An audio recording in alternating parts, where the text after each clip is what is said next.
அமைச்சரா ஏன் இந்த மிகப்பெரிய தமிழ்நாட்டினுடைய முதலமைச்சரா இந்த கட்சியினுடைய பொதுச்செயலாளராக இருக்கிற இவர் 54 ஆண்டு காலம் ஒரு தலைமுறை இல்லை, 2 தலைமுறை இல்லை, 3 தலைமுறையாக எங்க அப்பா மாவட்ட செயலாளர் எம்பி, இப்ப நான் இருக்கிறேன். அதே மாதிரி இவருடைய அப்பா சேர்மன். இவங்க எல்லாருமே இங்க இருக்கிற பெரும்பாலும் பாத்தீங்கன்னா ஒரு தலைமுறை 2 தலைமுறை. இதுவரைக்கும் திமுக எதிர்த்து நாங்கள் அரசியல் செய்து கொண்டிருக்கிறோம். இப்படி பார்த்த எங்களை திமுக ஆதரவோடு ஆட்சி அமையும் என்று நீங்க எப்படி சொல்றீங்க? இது என்ன நியாயம் என்று கேட்டேன். இல்லப்பா, எல்லாரும் இருந்தோம், எல்லாரும் இருக்கிறோம். இன்னைக்கு சொல்லலாம், ஏன் KP முனுசாமி இருந்தார், அவர் உடனே அதுக்கு ஆமான்ட்டார். அது வேற. எது உடனே அதுக்கு ஒத்துக்கிட்டாரு. ஆமா கரெக்ட் தான், பண்ணுங்கன்ட்டார். அது வேற. நாங்க எல்லாரும் இருந்தோம். இது எப்படி நியாயம்? இது எப்படி மனசாட்சி நம்ம ஏத்துக்கும்? மக்கள் ஏத்துப்பாங்களா? மக்கள் விடுப்பா, அதெல்லாம் பாத்துப்பாங்க. ஏன்னா தொண்டர்கள்லாம் ஏத்துப்பாங்களா? தொண்டரை நம்ம செஞ்சு அதெல்லாம் சரியாயிடுவாங்கப்பா. ஏன்னா நம்ம மனசாட்சி ஏத்துக்குமான்னு கேட்டேன். இன்னொன்னு சொன்னேன், பொண்டாட்டி வீட்டுல போனா பொண்டாட்டி விஷம் வச்சு சாவடிச்சிருவான்னு. பசங்க நம்ம பசங்க சொந்த பசங்க காரி துப்புவாங்கன்னு சும்மா இருந்தேன். சொன்னதை தான் சொல்றேன். அங்க சொன்னேன்ல, இந்த வாட்சி சொன்னேன்ல, நானு சொன்னேன் இல்லையா? அப்புறம் ஏன் பேசுறீங்க? சொல்ற உண்மையை சொல்லுவோம். சொன்னோம். இல்லப்பா, இல்ல இன்னைக்கே சொல்லு, இன்னைக்கே முடியாதுன்னு.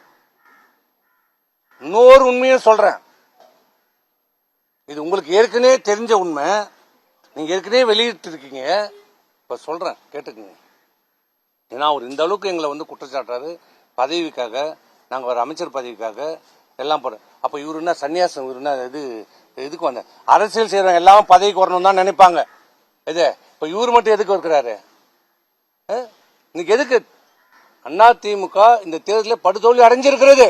ஆனா அதை ஏத்துக்க மனமில்லாத இன்னைக்கு சொல்கிறார் மிகப்பெரிய வெற்றின்றார். 47 தொகுதியை ஜெயிச்சது மிகப்பெரிய வெற்றின்னு சொல்றார். இப்படிப்பட்டவரை பொதுச் செயலாளராக வச்சிருந்தா என்ன பண்ண முடியும்? இது வெற்றியா? மிகப்பெரிய தோல்வி சொல்றார். வெற்றி பெற்றிருக்கிறோம் சொல்றார். ஆனா இதே அம்மா 96ல சட்டமன்ற தேர்தலில் தோல்வி அடைஞ்சாங்க.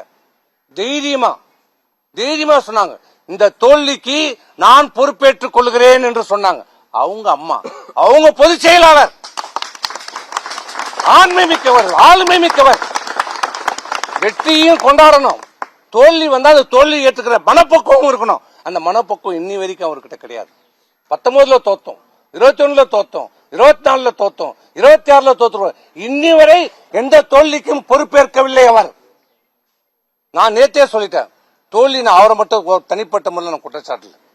இந்த தோல்வியில எல்லாருக்கும் பங்கு இருக்குது, நாங்களும் ஒத்துக்கிறோம், எங்க எல்லாருக்கும் பங்கு இருக்குது. ஆனா அந்த உண்மையை ஏற்றுக்கொள்ள அவர் மறுக்கிறார். கட்சியை சீர்திருத்தத்துக்கு அவர் ஒத்துழைப்பு இல்லை.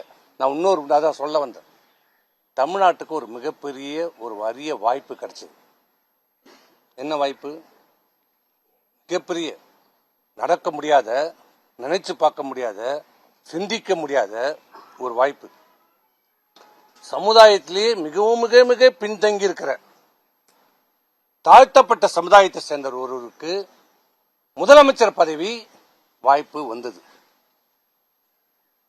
திமுகவோட ஆதரவோடு ஆட்சி அமைக்கின்ற போது கம்யூனிஸ்டுகள் நேரடியாக டக்குன்னு அவருக்கு ஆதரவு கொடுத்த உடனே திரு திருமாவளவன் அவர்களை முதலமைச்சராக ஆக்குகிறோம் என்று திமுகவால் முன்மொழியப்பட்டது. அவர் மட்டும் முதலமைச்சர், மீதி அனைத்து அமைச்சர் பதவியிலும் அதிமுக எடுத்துக்கொள்ள வேண்டும். 33 அமைச்சர்கள் நீங்க எடுத்துக்கங்க, திருமாவளவன் மட்டும் முதலமைச்சர் என்ற ஒரு வாய்ப்பு வந்தது. அது எங்களிடம், அதுதான் கடைசியா அந்த கூட்டம், அந்த போட்டோ காட்டினாரு, அதுதான் நாங்க போனது. அப்போ சொன்னோம், சரி திமுகவோட நம்மளால முடியாது, அவர் திருமாவளவன் ஒரு வாய்ப்பு வந்திருக்கிறது, சரி பண்ணிக்கலாமா சொல்லுங்க, அது என்னன்னு சொல்லுங்க. முடியாது, ஏற்றுக்கொள்ள முடியாது. அது எப்படி விடுதலை சிறுத்தைகள் கட்சின்னு ஆட்சின்னு தான் வரும்? முடியாது. நான் இருந்தால் நான் முதலமைச்சர், இல்லை என்றால் நம்ம எதிர்கட்சியாக செயல்படுவோம். இந்த சேம் வேர்டு யூஸ். நான் இருந்தால் முதலமைச்சர் நான், இல்லை என்றால் எதிர்கட்சியாக செயல்படுவோம் என்று சொன்னார். அப்போ சரி இதுவும் வேண்டாமா கேட்டேன். அண்ணா திமுக தொடங்கப்பட்டதனுடைய நோக்கம் என்ன? திமுக அழிக்கப்பட வேண்டும், ஒழிக்கப்பட வேண்டும், தீய சக்தி. அதனால் இந்த இதை டிவிகே தமிழக வெற்றி கழகத்துடைய நோக்கம் என்ன? திமுக ஒரு தீய சக்தி. நம்ம 2 பேருடைய நோக்கமும் அண்ணா திமுகவும் தமிழக வெற்றி கழகம் நோக்கமும் திமுக அழிக்கப்பட வேண்டும். நீங்க திமுக போற மனநிலையில வந்துட்டீங்க.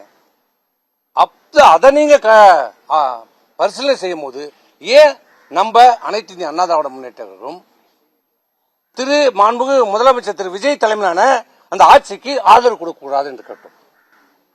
இதில் தான் எங்களுக்கும் அவருக்கும் கருத்து வேறுபாடு வந்தது.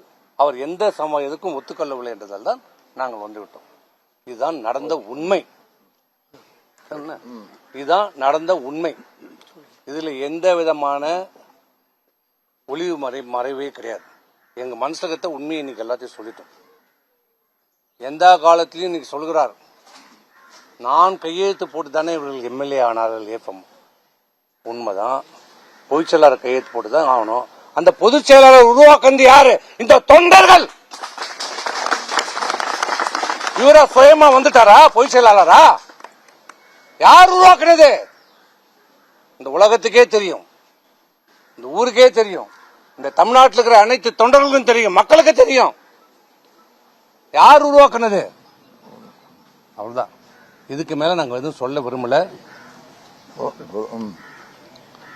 இப்ப சொல்றது அனைத்து இந்திய அண்ணா திராவிட முன்னேற்ற கழகம்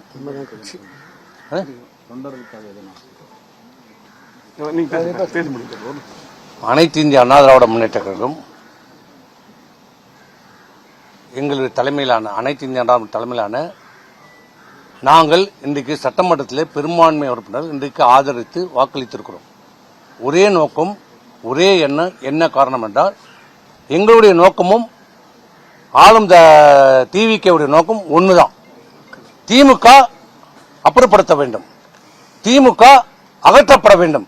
இதே ஒரே நோக்கம், ஒரே காரணத்திற்காக தான் இன்னைக்கு அனைத்து இந்திய அண்ணா திராவிட முன்னேற்ற கழகம் டிவிகே இந்த ஆட்சிக்கு ஆதரவு அளித்திருக்கிறோம். இதுதான் ஒவ்வொரு அடிமட்ட தொண்டனுடைய உயிர் நாடி. அவன் ரத்த நரம்பு எல்லாம் திமுக எதிர்ப்பிலே வாழ்ந்தது. அதுதான் எங்களுக்கு. இதை தவிர்த்து வேற எந்த நோக்கமும் இல்லை, வேற எந்த இதுவும் கிடையாது. ஆகவே இன்றைக்கு தவறான செய்திகளை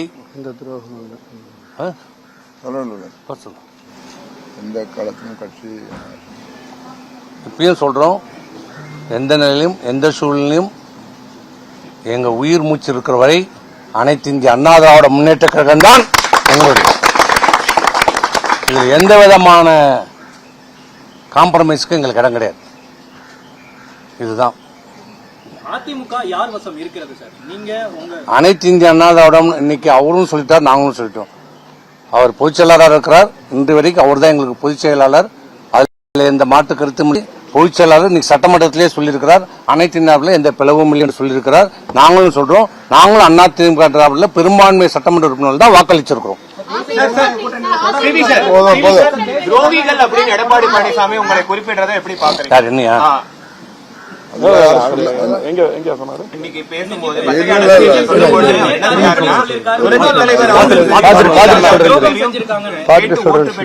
இப்போ கட்சிக்கு எதிராக செயல்படுறது துரோகத்தின் விளைப்பாடு அப்படின்னு. இல்ல இது துரோகம்னா இதை ஒரு துரோகம் சொல்றாருன்னா திமுக போனோம்னு சொன்னாரு. அப்புறம் அதுக்கு நீங்களே பதில் சொல்லிக்கணும்.